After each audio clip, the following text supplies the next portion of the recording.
Welcome to the latest episode of Five on the Floor on the Five Reasons Sports Network. Thanks for joining us on your favorite podcast app on Apple Podcasts, on Android, Spotify, or the Five Reasons YouTube channel. Also, make sure you subscribe to Off the Floor. This is the place for heat conversation, information, and consternation of late, although not on a two-game winning streak.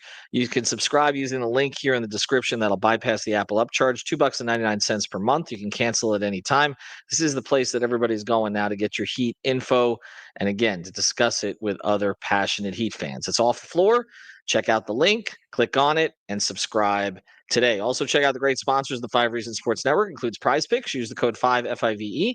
Put down $5. You get $50 to play right away. Prize Picks, the official fantasy partner of the Five Reasons Sports Network. You can play across the sports spectrum. You can play up to 6 players together, and they've added flex plays back in the state of Florida. So check it out. It's prizepicks.com.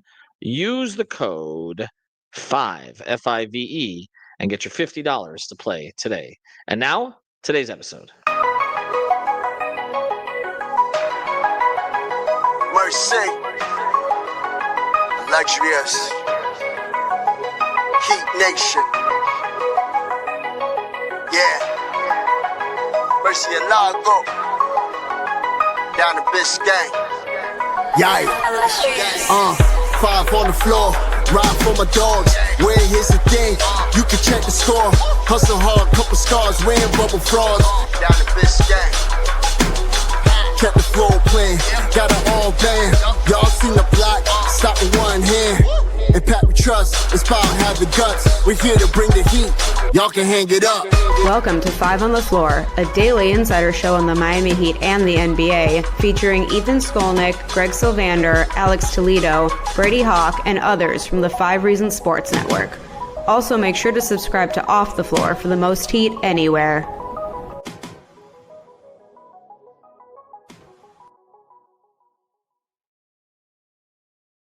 All right, welcome back to Five on the Floor. Here's today's floor plan. I'm Ethan Skolnick. You can follow me at Ethan J. Skolnick at Five Reasons Sports. I got Sean Rochester. You can follow him at S. Rochester NBA. I want to thank the people here at Slam Miami, down the street from the Marlins Stadium, who gave me a workspace today. My daughter's in Heat Camp. We got to Heat Camp today. I know that you coach girls basketball, Sean. We got to Heat Camp today. We're greeted by our guy, Coach Tony. And when we got here, we realized, well, there were 50 boys participating, and my daughter's the only girl. So she's been running suicides upstairs while I'm down here doing podcasts. 2025, we don't call those the same thing anymore, Ethan, but we'll roll with it. Hopefully Tony didn't. Yes, I am with you on that. Okay, all right, let's get to it. The Miami Heat have won 2 straight. They play the Atlanta Hawks tonight.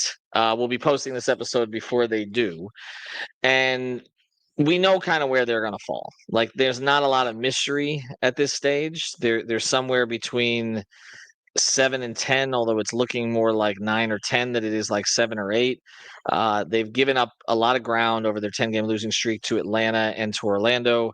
And so essentially they're trying to catch Chicago for the 9 spot. The way that the play-in works is the 9-10 game is hosted by the team that finishes 9th. So the Heat are likely headed to Chicago for a play-in game. We know that the Heat have struggled against the Bulls this season. The Bulls are playing a lot better since they made trades at the trade deadline. And then if you were to win that game, then you would play the loser of the 7-8 game, all for the right to be the 8 seed and face the Cleveland Cavaliers, who've been by far the best team in the Eastern Conference during this regular season, even if you don't think that they're going to be the favorite come the playoffs. In light of that, the fact that we know where they're going to be, the Heat know where they're going to be, there's not a lot of mystery here over the last 10 games of the season. We want to talk about the rotation, because there are competing aims here, and that's even without getting into whether or not fans want the Heat to make the playoffs or not, because most, it would seem, prefer that the Heat keep their pick this year, which means not making the playoffs at all. So that's a big part of this, and we acknowledge that, but we know that the Heat want to make the playoffs. I've talked to enough people in the organization that unless they're all lying, their goal is to make the playoffs. They don't want to sort of initiate this unprotected picks in 26 and 28, have fewer picks to trade. They want to compete. Now, whether they can compete is a whole nother matter. So in light of the idea that they want to make the playoffs, we're going to talk about what the rotation could or should be here. And with that in mind, Sean, I thought it was interesting the other night, and there's no Jovic available at this point. We're looking at least another week probably on that, maybe longer. But even with Jovic unavailable, they played 8. Spoelstra played 8 until the very end of the game. 3 of the 8 were players acquired for Jimmy Butler. Davion Mitchell, Kyle Anderson, and Andrew Wiggins. He didn't play Rozier. He didn't play Jaquez. He didn't play Love. He did play those 3 extensive minutes, which is what we've seen from 2 of them, but Kyle Anderson has kind of been the wild card who's played now a lot with Jovic out. It seemed like he was coaching that as if he would coach a playoff game. Do you think, based on your sort of, I don't know, you're following Spo over the years, that this is what we're going to see now, that he's tightening this thing up at this stage of the season? I mean, you said it very well at the beginning. It's kind of like a conflicting belief, between what fans want and what the coaching staff and the front office wants, right? Like if he's tightening up, which we would normally see if we were approaching the playoffs as a true contender, which we are clearly not, this would be the time to start tightening up, right? And when you play 8 guys, and I think we can add this, that if Duncan was healthy, I think you replace his minutes with Burks, and that's still your 8. Would you agree with that? Yeah, I think that's right. And I think the fact that we saw him put Burks in the starting lineup for Duncan, there was 2 reasons for that. One was they needed shooting in the starting lineup without Duncan, especially the way that the Warriors were going small. So it made sense to put Duncan in there. But additionally, we know he does not like to mess with the bench. And it feels like he wants to keep Highsmith on the bench in those regular minutes at this point. And so I don't expect that there's going to be I think Burks played because Duncan didn't. I agree with you, but we don't know exactly when Duncan's coming back. Sure. And I'm not expecting him. I haven't seen the latest, but I'm not expecting him to play tonight. And just looking at the 8 guys that did play on that night, I mean, obviously you have a decision with Davion this summer. He's a restricted free agent. I would say every indication is that the evaluation can't be far off of what we've all seen, that he's a great Heat fit. I think he's more of a backup point guard, which is where he's been slotted into now. But he's a good fit with what we do. Kyle Anderson, I'm just looking at contracts. Kyle Anderson is guaranteed. Like some of these guys, I feel like there's 3 buckets. Are you making decisions on guys and you want them to play because they're young and you're trying to evaluate? Are there guys that are on contracts that are ending or are restricted? And then are there guys that you want to trade? Like thinking about how do they fit and do I just want to get rid of them? Someone like, not saying Kyle Anderson, you want to get rid of him, but he's a guy that's under contract. You don't have a decision to make. You have a decision to make if you want to keep him around for next year after the summer. But to your original question, like I would lean more into seeing what you have, because I don't think the difference between playing certain guys that are in that 8 is much different than playing some of the other guys. I don't know how drastically you want to adjust things based on some of these other names that we want to evaluate, but I just don't think it makes much of a difference. And I'm trying to gather information as I go through these next, 10, 12, 14 games. Okay, so there are 2 primary players that didn't play the other night that I think are interesting. I don't think anybody expects Kevin Love to play minutes at this stage. Kevin's there for the vibes and the IG, and maybe some occasional minutes if one of the other bigs gets hurt, right? Like that's kind of where they're at with him, and I think that's fine. Highsmith has solidified a place in the rotation. He's been in and out all year long, but it feels like Spo has come back around to him. He does have another year on his contract after this one, so he's going to play. The 2 that are interesting, because before the season we talked about these 2 guys as potentially like their 4th and 5th offensive players, are Jaquez and Rozier.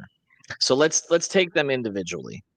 Do you see, I mean, Terry Rozier probably should have been out of the rotation 2 months before he was. He is now, but it came after he had a stretch where he was playing like 40 minutes at times. Do you see any reason to use him the rest of the way? No, I think if you look at Tuesday's game and you see the result and Terry played 0 minutes, I would continue to do exactly what Spo did and leave him on the bench. He was probably very positive, impactful, and high fives and other things like that. No, I mean, look, he's under contract. I don't think there's any reason, like you're not putting him out there to showcase him to 29 GMs. Like nothing's changing in the next 10 or 12 games. You hope that there's something behind the scenes. Like, is there still injury with the neck thing? Is there something that's causing this?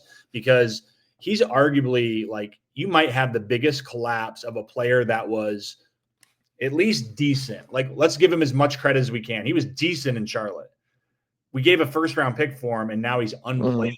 So you hope that you can recover some of that value, but ultimately we know that his contract next year is guaranteed $26 million, and then he's off the books. So ultimately he's an expiring contract. We've seen what they can do with like when Kyle was at the end of his contract, stuff like that. Hopefully we don't attach anything to him to get him out of here, but it just chews up a lot of your cap, unfortunately. Yeah, it's sort of a never-ending loop. The $26 million, by the way, it may not end up being 26 just because he's got 1.7 in there roughly that is incentive-based. So it was that's based on him playing 70 games, which now is not going to happen, and him also making the second round of the playoffs, which is not going to happen most likely. So you can cut the contract down a little bit closer to 24, but still it's a sizable contract.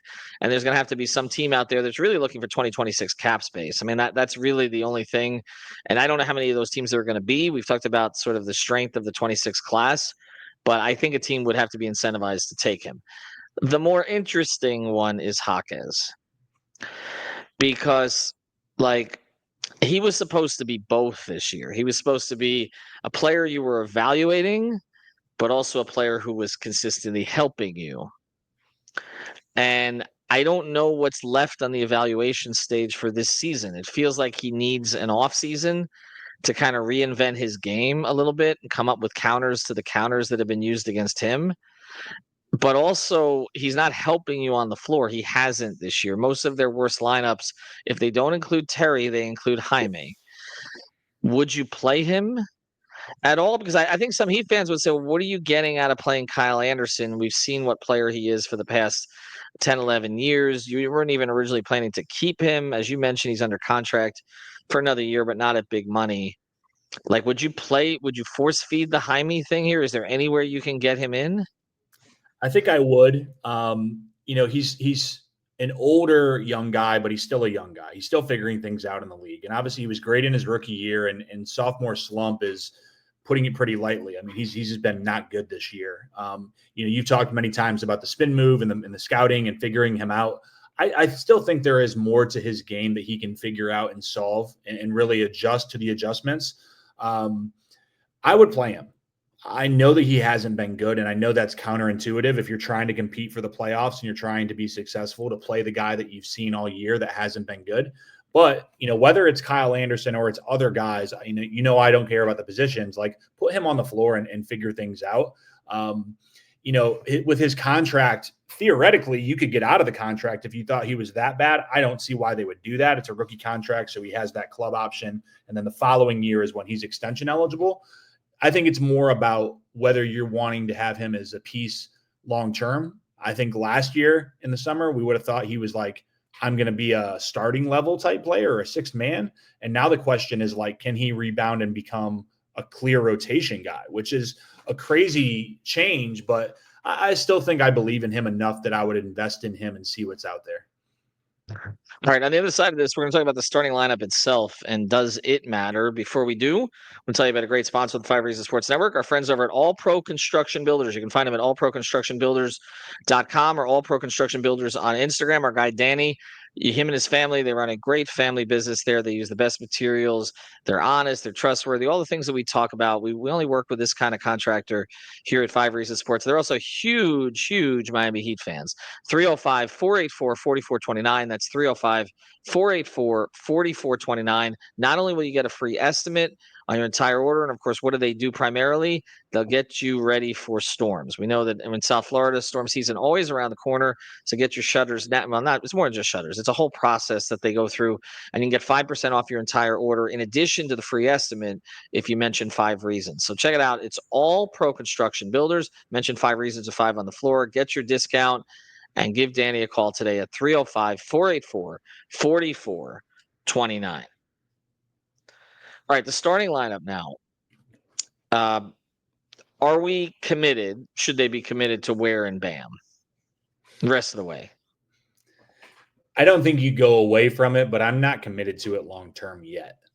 Like, okay. Ware has been – listen, this is exactly what we thought was there were going to be peaks and valleys. And I would say that the peaks have been much higher than anyone, maybe outside of one person in our network, ever would have envisioned, because he has been very, very Don't good. say it. Don't say it. Don't say it. We're gonna have to hashtag it. I just did a whole episode. Eternal was wrong. I can't do Eternal was right. But look, you're right about it. I mean, look, he has made mistakes, which we knew he was going to make, mostly related to positioning. I don't think it's been effort, though, that's been the problem. The motor has been better than advertised, I think, coming in out of the draft, and that's a good thing. I think there's awareness issues there. There's strength issues, which we knew about. Yeah. He's going to have to work on that this offseason. I mean, they really, honestly, just do nothing else but get in the gym and learn how to play with the additional weight. Like that should be the entire focus this offseason. But one of the things I like about him, he doesn't force things. Like young players too, who believe in themselves, like he does. He doesn't on the opposite. Like you'll see him, he gets off the ball. Like if he doesn't have something, he'll move it. He's not a great passer now. He doesn't have that kind of vision. But he's not like a Whiteside black hole, okay, which is what we saw there. And because I think the intent is good. With Hassan, that was always the question. It was Hassan wanted to be the centerpiece, throw me the ball. I don't feel that way with Ware. I just feel it's like sometimes he just doesn't really know where to go with it. That's a totally different thing that they can coach. So I've been pleased with it. And then obviously, Bam is going to have to continue to be featured more. All right, so let's just assume two of them. We know Tyler's going to start. That leaves the other spots. Wiggins is going to obviously start. The minutes are picking up. They're trying to kind of make him more of a number one option. I actually like the game he played against Golden State just as much as I like the game where he scored a bunch of points, because I just felt like more of his Golden State role, where he defended, he made the right play, he made some impact plays early, wasn't particularly efficient, but still had an impact. But the other spot now, I mean, should it be Duncan? Do they need Duncan once he's healthy? Do they need Duncan for the spacing at the very least? I mean, this is where I think the evaluation comes in. Like if you're thinking that you have four starters right there, Wiggins, Bam, Ware, and Hero, now you're looking for your fifth. And I'm thinking not necessarily for this year, but for a long term. So you have Duncan under contract for another year. Throw him out there. You've had Burks out there. Can Hawkes play in that spot? If Nico ever gets back healthy and can get out there, throw him out there. Like we don't need to be constrained by positions. If you're looking there, like, yes, you have Hero, who is clearly a guard. Yes, you have Bam and Ware, who are bigs. You have Wiggins, but like trying to figure out, I need a 2 or I need a 1 or 3. Like, who cares? So Mitchell, could he be a starter? Hawkes. I mean, you could start going into the Pelle Larsson stuff. You can go into Duncan, obviously. I'm not going to Terry Rozier. So there's quite a group of guys. I'll even throw Haywood in there. Like, are those guys potential pieces that could be starters going into next year? Hopefully there are upgrades, but you can't play upgrades right now. You can evaluate what you have right now. And then if you do that, then you can look to the other pieces down at the bottom of the roster, whether it's Pelle Larsson, whether it's Keshab, whether it's if you're going to bring Isaiah Stevens up and play him in a role for a couple games. Like, I think it all relates together. But ultimately, I would experiment. I would gather information because I think the game reps are valuable. Yes, you can look at them in Sioux Falls. Yes, you can look at them at practice. You have, back to summer league and training camp. But, this is valuable right now to have them out there in game reps and game situations against NBA competition. Well, that's the rub, right? We talk about him tightening up the rotation, but I kind of want to see, and I'm a little surprised they don't want to see what Christopher, what Stevens, what Keshad look like playing with the big club. I just so that you have some more, information to draw off of as you go into the offseason. We've seen him play two ways. Look, Drew Smith would have been playing a ton right now. I don't think there's any question. He had worked his way into that role. I heard he's ahead of schedule too, which good for him. And if anybody comes back from another serious injury, I wouldn't put it past that kid. I think he's got a chance to do it. But I am a little surprised we haven't seen some of the two ways. I mean, as far as the starters goes, the one that piques my interest the most that you mentioned, but I don't see Spo doing it coming right back off an injury, is Jovic. I would like to see what Jovic looks like with that group, with Ware and Bam, and then you have Hero and Wiggins, and all of a sudden you've got size in your starting lineup, and you also have the additional playmaking that Jovic offers. Yeah. I don't think he would necessarily just be a spot up guy in that lineup, but he also was kind of becoming their spark off the bench. So I feel like it's more likely he would keep Duncan in the starting lineup and go with Jovic. And a big problem with Jovic's minutes at certain points of the season is he was tied to Terry. I feel like getting him away from Terry, and you have Jovic, you have Highsmith, you have Davion, and that becomes your core off the bench. And you get the defense, you get Jovic's playmaking. Kyle Anderson probably is the guy who gets squeezed for Jovic in that case, and that I think is your likely 8. All right, and then maybe, like you said, Jaquez at times maybe becomes the 9th, or Burks, if you need an additional shooter, becomes the 9th. I feel like that's where this is headed. And I think we kind of saw that in the game. For anybody who says that Spo didn't want that game, that's literally the first game this year where he really tightened the rotation. He wanted that game like that. He coached that game like a playoff game against Jimmy. And to your point about Nico, obviously he's extension eligible this summer. I think that's a big piece, right? Like how much you're going to pay him is going to be about what his role is. Like you're not necessarily paying him for past performance. Yes, you're excited about what you've seen, but you're trying to project forward. And is Nico going to be a starter? Because that's a different level pay. And it's probably not too far off if he's a 6th man. But if you don't think that he's in one of those 2 roles, which I would say right now I would feel pretty confident that he will be, then you shouldn't be paying him that amount of money. You should be paying him a little bit less. And I think if you're Nico and his representatives, you want him back on the floor in the starting lineup, in the 6th man, show that you can do that. That way, when we come to this summer and we're talking extension, they have evidence on tape that says, hey, we can do this. That's yes. Yeah, no, I'm with you. I think they need to see, and it's with him and Jaquez, for me, it's always been Jovic is the more unknowable.